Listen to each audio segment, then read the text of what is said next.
Hello friends, my name is Abhishek और आज हम लोग एक बहुत इंपॉर्टेंट टॉपिक पढ़ने जा रहे हैं और वो है यूनिफिकेशन ऑफ जर्मन। देखिए, चैप्टर नंबर 1 में 3 टॉपिक हम लोगों ने ख़त्म कर लिए। आज topic number 4, the making of Germany and Italy. इसमें लिखा तो हुआ है जर्मनी एंड इटली, लेकिन हम लोग जर्मनी, इटली और ब्रिटेन 3 के बारे में पढ़ेंगे। और जो उसमें सबसे पहला टॉपिक है, टॉपिक नंबर 4.1, वो है Germany. Can the army be the architect of a nation? Answer है यस। कैसे? अभी आपको पता चलेगा कि कैसे आर्मी जो है कि एक नेशन बनाएगी, उसको बिल्ड करेगी, उसको हम लोग इस टॉपिक में देखेंगे। तो ये टॉपिक है ओरिजिनली यूनिफिकेशन ऑफ जर्मनी, मतलब जर्मनी का एक हो जाना, जिसमें कौन कौन होगा? जर्मन कन्फेडरेशन होगा, ऑस्ट्रिया हंगरी होगा और प्रूसिया होगा। प्रूसिया लीडरशिप में वही रहेंगे, मतलब इनिशिएटिव वही लेंगे। तो क्या हुआ? अभी तक आप लोगों ने देखा 1848 का रेवोल्यूशन ख़त्म हो चुका है और उसको कंजर्वेटिव लोगों ने दबा दिया। लिबरल्स बहुत ज़्यादा कोशिश किए कि नेशन बनाए, अपना सिस्टम लेके आए, लेकिन वो सक्सेसफुल नहीं हुए। तो 1848 का रेवोल्यूशन ख़त्म हो गया। बट उसके बाद क्या हुआ? नेशनलिस्ट सेंटिमेंट्स नहीं ख़त्म हुई। रेवोल्यूशन तो ख़त्म हो गया, बट नेशनलिस्ट सेंटिमेंट्स जो है वो ख़त्म नहीं हुई।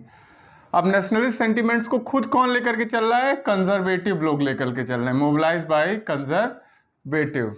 सो nationalist sentiment mobilise by conservatives. Conservative लोग खुद ही जो है अब चाहते हैं कि नेशन फॉर्म हो। क्यों फॉर्म हो? कि यूरोप में चल रहा था डोमिनेशन की लड़ाई, जो पावरफुल कंट्रीज थी। तो हर एक कंट्री अपने आप को पहले अपने आप को पावरफुल दिखाओगे, तब तो कहीं दूसरी जगह जाकर के अटैक करोगे। तो क्या था, एक जैसे हम लोगों के यहाँ नॉर्थ इंडिया में बोला जाता है वर्चस्व की लड़ाई, वॉर ऑफ डोमिनेशन, कि हम बड़े, हम ऊपर, हम ज़्यादा ताकतवर, उस तरह से। Promoting state power and achieving political domination over what? Over Europe continent. ये वर्चस्व की लड़ाई होने लगी और इसमें सबसे पहले क्या बनेगा? खुद को नेशन बनाएंगे और उसके बाद दूसरी जगह जाकर के अपनी कॉलोनी बनाएंगे, अगल बगल के एरियाज को कन्वर्ट करेंगे।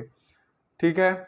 इन 1848 liberal initiative to nation building was however repressed. दबा दिया गया। अभी हम लोगों ने स्टार्टिंग में यही बात की। वो तो जो रेवोल्यूशंस हुए 1830 टू 1848, इसके पहले वाला टॉपिक क्या? 1830 टू 1848 का जो रेवोल्यूशन, एज ऑफ रेवोल्यूशन का जो दौर था, वो उसमें सक्सेसफुल नहीं हुए लिबरल, उसको तो दबा दिया गया। किसके द्वारा? Combined forces of monarchy and military ने मिलकर के दबा दिया। मतलब कंजर्वेटिव्स ने इस 1848 के रेवोल्यूशन को सक्सेसफुल नहीं होने दिया। किसका रेवोल्यूशन? लिबरल्स का। अब हम लोग आते हैं टॉपिक पे, यूनिफिकेशन ऑफ जर्मनी।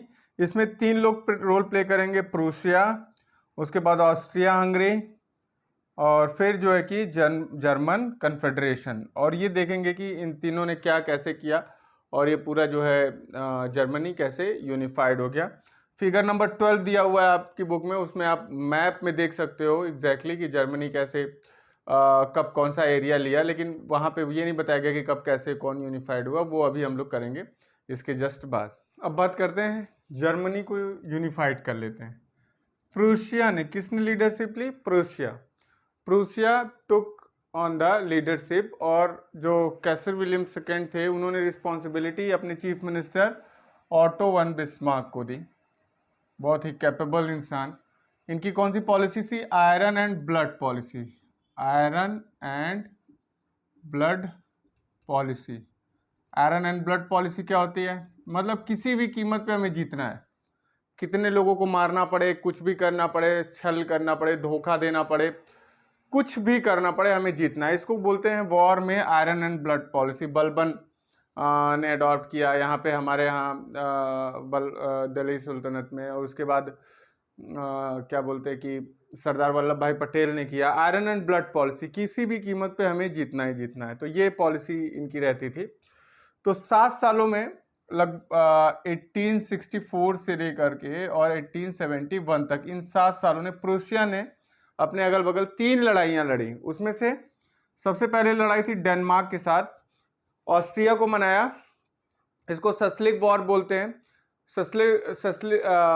सस्लिक वॉर में क्या किया उन्होंने? ऑस्ट्रिया को बोला कि हम लोग, हमारे जर्मन स्पीकिंग लोग जो है, जर्मन एथनिसिटी के जर्मन स्पीकिंग लोग, वो लोग डेनमार्क के एरिया में रहते हैं, तो इनका ये सिसिलविक एरिया जो है वो हम लोग कन्वर्ट कर लेते हैं उस पर अटैक करके, और आधा आप ले लेना और आधा हम ले लेंगे। हुआ भी एग्जैक्टली यही, ये दोनों इन दोनों लोगों ने मिल के प्रूसिया और ऑस्ट्रिया ने ये लड़ाई लड़ी, और उसके बाद इस एरिया को डेनमार्क के आधा आधा अपना डिस्ट्रीब्यूट कर लिया 50-50%, नॉर्थ और साउथ, नॉर्थ प्रूसिया के पास, साउथ ऑस्ट्रिया के पास। तो ये डिस्ट्रीब्यूशन हो गया। फिर उसके बाद क्या हुआ, 2 साल बाद प्रूसिया ने अटैक कर दिया ऑस्ट्रिया पे ही अटैक कर दिया, और ऑस्ट्रिया का एक बहुत बड़ा पार्ट जो है ले लिया, और जर्मन कन्फेडरेशन भी ऑस्ट्रिया के पास गया था ट्रीटी ऑफ वियना में, उसको भी ले लिया। अब फाइनली बचा फ्रांस को भी हराना जरूरी था क्योंकि ये डोमिनेट कर रहे थे। तो 1870-71 में नेपोलियन 3 फ्रांस के किंग थे, और प्रूसिया ने अटैक कर दिया फ्रांस पे और राइनलैंड वाला एरिया ले लिया, और ये था थर्ड वॉर फ्रांस से किसका, प्रूसिया का। तो ये 3 वॉर हुए। फर्स्ट वॉर डेनमार्क, जिसमें प्रूसिया ने ऑस्ट्रिया के साथ मिलकर सिसिलविक वॉर बोलते हैं इस एरिया को, कन्वर्ट कर लिया, नॉर्थ में है ये प्रूसिया के। उसके बाद प्रूसिया ने ऑस्ट्रिया पे ही अटैक कर दिया 1866 में, और इनका एक बहुत बड़ा एरिया ले लिया, जर्मन कन्फेडरेशन भी ले लिया, और फाइनली प्रूसिया ने जो है कि फ्रांस पे अटैक कर दिया, और एक यहाँ से भी इनको काफ़ी कुछ मिला, और ये पूरा जो है कि यूनिफिकेशन ऑफ जर्मनी हुआ 1871 में डिक्लेयर। 3 वॉर, 7 साल तक 3 लड़ाइयाँ लड़ी, और फाइनली जर्मनी यूनिफाइड हो गया। किससे किससे लड़ाइयाँ लड़ी, डेनमार्क से, प्रूसिया और ऑस्ट्रिया, मतलब ऑस्ट्रिया से और फ्रांस से। जनवरी 1871 में क्या हुआ, प्रूसियन किंग जो थे कैसर विलियम फर्स्ट, इनको क्लेम किया गया एम्परर ऑफ यूनिफाइड जर्मनी। मतलब किसमें, उसमें कौन कौन से एरिया आ रहे थे, एक सेसलवेग आता था, एक क्या बोलते कि ऑस्ट्रिया से जीता हुआ पार्ट आता था, जर्मन कन्फेडरेशन आता था, और उसके बाद जो है फ्रांस से जो जीता हुआ पार्ट था वो आता था। प्रोक्लेम किया गया emperor in a ceremony held at Versailles. एक आपके बिटरली कोल्ड, एकदम ठंड का मौसम है, और हॉल ऑफ मिरर में आप जानते हैं कि जो महल होता है, जो घर होता है, उसमें अगर शीशे ज़्यादा लगे हो तो ठंड और जो, तो हॉल ऑफ मिरर में तो ठंड, तो भयानक एकदम ठंड पड़ रही थी। और वर्साइल्स जो है, ये वर्साइल्स जो है फ्रांस का एरिया है।